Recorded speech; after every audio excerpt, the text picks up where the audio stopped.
Okay folks, I'm going to start adding some spices while it's boiling.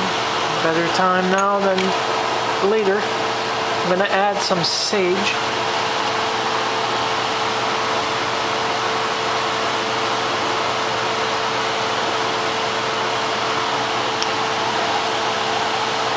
Perfect. And some basil.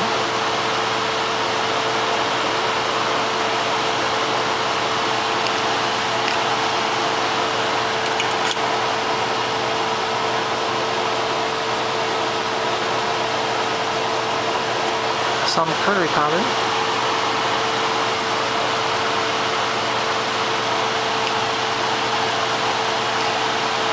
Give a wonderful color to the rice as well as the tomato.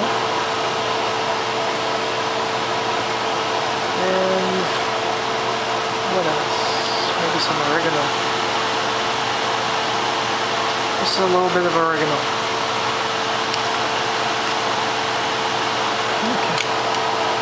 You can add whichever spices you wish. This is entirely a free-form dish, depending on what you want. But the basis of it is the meat, veggies of your choice, but you have to use cocktail. Any type of cocktail, clamato or whatever you feel is up to it. You can use that better than tomato. Or if you want to do it from scratch, where you can do it yourself, if you've got a juicer, even better. It makes the most excellent soup broths.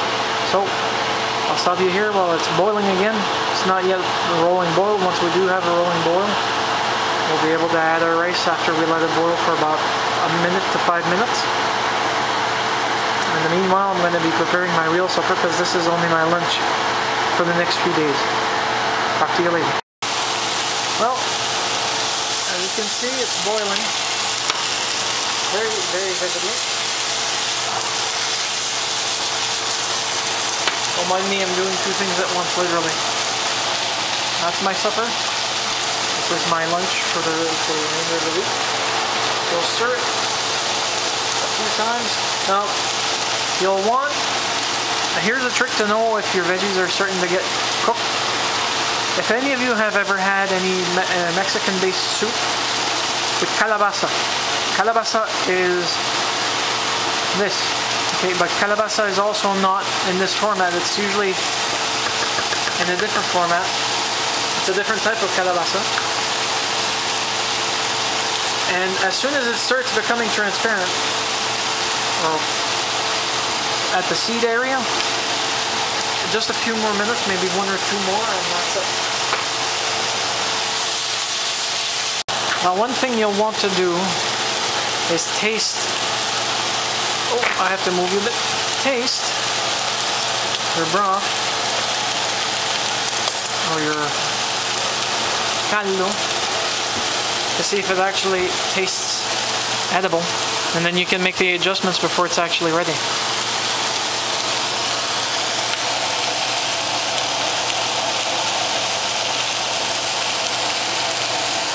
Smells delicious.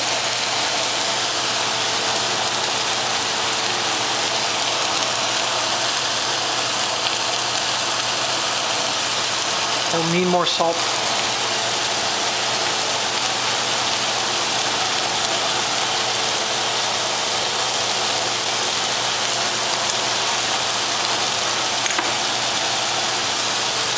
But apart from that, it actually tastes damn good.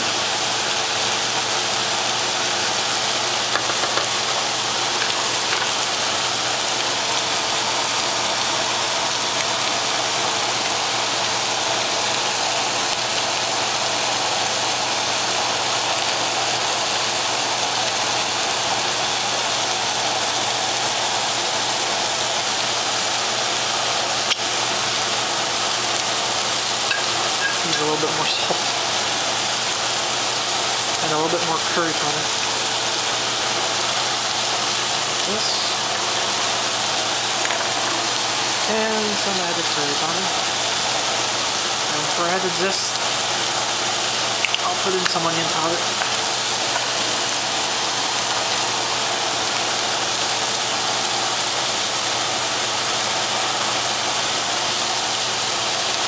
With an onion already in there, you don't really need to worry about it, but hey, a little bit. Captive audience, literally. Now back to this. Now, I judge this ready. And the reason why is because minute rice you usually have to put in when it's finished boiling, but I'm going to be putting in while it's still boiling a bit. And stir it about. Unfortunately, this is literally it's a feeling type of thing. You get to see how much rice you can put in before it starts to become kind of a little bit immovable. I'd say this is about right. And now I need to buy more rice. Turn off your heat. Cover. And come back in about 5 minutes so you can actually stir it. Okay. We'll be back later. One thing I've decided to add as an extra ingredient. You all know this one. Lee & Perrins Worcestershire sauce. Just a few dashes, nothing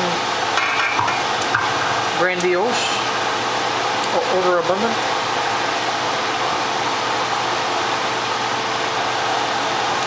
Just to give it a little extra zap to the taste. And cover it. The heat's down. This is going to go low simmer, which is perfect. And we'll be back to check on it in a few minutes. The rice has already started soaking up the moisture. How delectable. We'll be back in a few.